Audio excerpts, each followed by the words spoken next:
So let's, I guess, finish this up with the sort of headlining differentiator that you guys have, Right. which is your cloud solution. Right.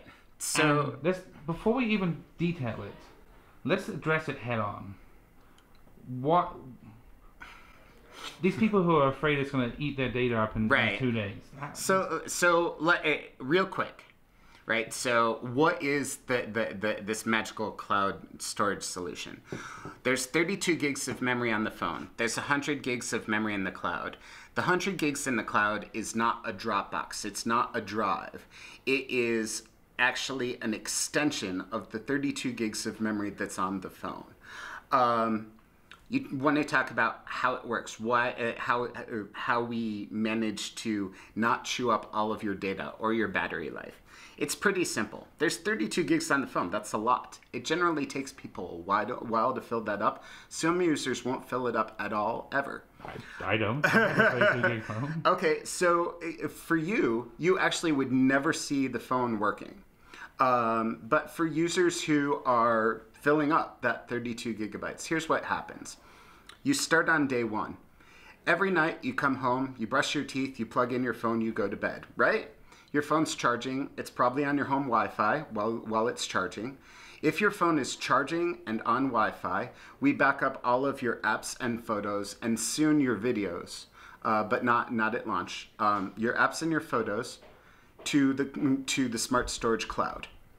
Okay, so that's only happening when the phone is charging and on Wi-Fi. So we aren't using any of your cellular data and we aren't using up your battery life. And we keep doing that because we do that every night. And every night you brush your teeth, you plug in your phone, you go to bed. We have more and more of your data in the cloud. So what about, I mean, people who say, well, if I have Google Photos and Marshmallow has enhanced app backup too, why do I need another solution when my OS even has it built into it? Because the magic comes when your phone starts to fill up. With all of the technologies you just named, people have to go in and they still have to manually manage their memory once their memory gets full. The smart storage solution is designed so that nobody has to manually manage their memory ever again. So you've been backing up your stuff for months, and during those months, Robin has been building a profile of what apps you use and what apps you don't use, what photos you look at and what photos just sit on your phone untouched. When your storage starts to get full, the apps that are unused are archived. So you see these gray icons here. Those are apps that I'm just not using anymore. It's funny that you have Flipboard.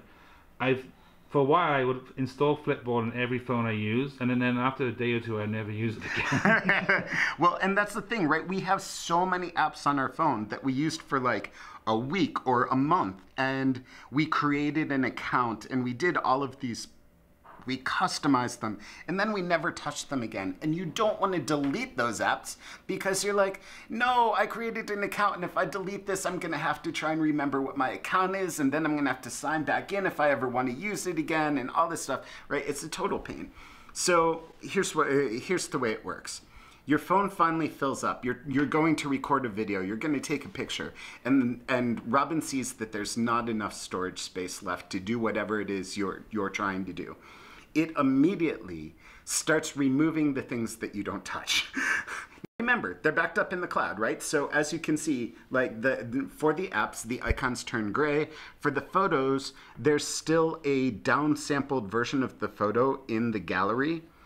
It's even at full screen resolution, so that if you just like tap into the photo, you still won't even know that that the photo's up in the cloud. But that clears off enough space on the phone that not only can you do whatever it is you're doing now, but you can do a lot more. So we don't just clear off a tiny bit, we clear off a good chunk at a time. And then if you ever need any of the things that are in the cloud and not on the phone any longer, like you decide, you know what, I heard there's that Flipboard came out with a bunch of new features, I'm gonna give it another try. All you do is tap, and Flipboard will start to download. So you can see that we're on a very slow Wi-Fi connection, so I don't really know what's going to be happening here. But But if you're on a cellular network and there's an app, let's say a banking app or something that you hardly ever use, but then every now and again you do need it. I mean, you will have to use some cellular data if you want. But only during the restore. Yeah. Right? And okay, let's say your banking app is a perfect example. Let's say that there's an app that you use once every 2 or 3 months, say maybe like Uber, but it's really important when you use it, right? A banking app is an excellent example of that. You can actually tell Robin, never offload that app. I don't care how frequently I use it. We call that pinning. So all you need to do is drag down over the icon and you'll see that check mark, and now it's pinned successfully, which means that Uber will never get offloaded, no matter how infrequently you use it. And that's smart.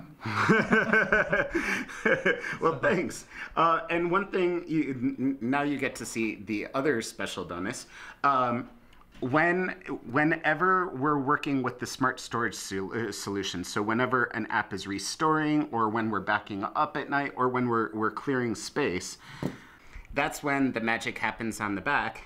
You can see that those 4 LED lights underneath the logo finally do something, and they light up in this nice pattern for as long as any of these operations are going, just to let you know that it's out there doing something, right? Remember when I said earlier that our intention was to have anything that happens with the memory management be as seamless and hands-off as possible?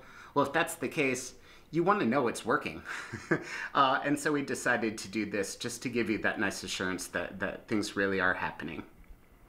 Now, you're running Marshmallow, and when you did the Kickstarter, you weren't 100% sure that you would ship with Marshmallow. Right. Well, first off, we didn't know how quickly we would get the bits from Google, and then we didn't know how quickly we would be able to get all of the Qualcomm drivers so that we could be running on Marshmallow.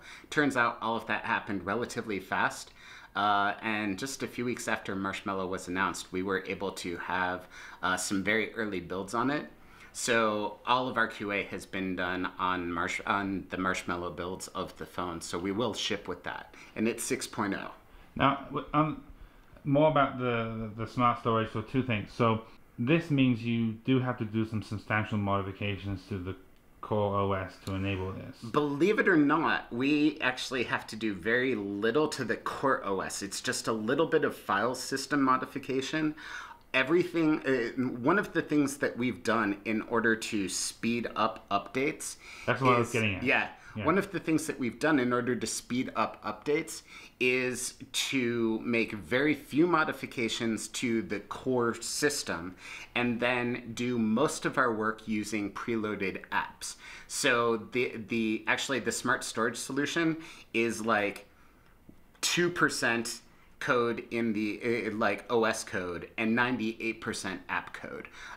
It allows us to do 2 things. One is make very fast updates when Google announces system updates, but then because most of it's OS level, it allows us to do push updates from the Play Store to quickly improve performance or add features or whatever to the system. Now, the last question about smart storage is what about security? The people who say, well, how can I be confident that my information is secure in your absolutely. solution? So a couple things. We obviously take security very seriously. This is your personal data, and we know that. So here's the things that we do. First is we use Google authentication for your login, which means that you're in control of your password, and also means that if you have 2-factor authentication, you have that additional layer of security as well. Everything from Robin that's backed up to the cloud is backed up over HTTPS, so it's all backed up, encrypted, and secured. And then everything is stored on our servers encrypted. Nothing is stored open. There's one controversial decision though, and I'm gonna have to get used to that when I test the Robin out. There's no app drawer. That's right. So we decided to go with the apps first, widgets second model, right? If you think of the way that a lot of Android phones work, it's widgets first, apps second. But fortunately or unfortunately, most users don't use apps. A lot of home screens go uncustomized, and the default apps are there, frustrating customers. For the entire life of the phone because they don't know what to do. So we went with the model that we would expose your apps first. So you've got your apps, and you can press and hold and rearrange your apps in any order and move them around. Anything like that. So you can arrange your apps on the screen, but this is your all apps layer. And then if you need to sort your apps, like you need to find out which apps have been offloaded, you have the archived apps selector. If you want to find out which ones will never be offloaded, we have the pinned app selector. And if you just want to see all your apps in an A to Z list, like you can't remember what screen you put them on because you've got so many, you can go to the A to Z list and then just use that to launch.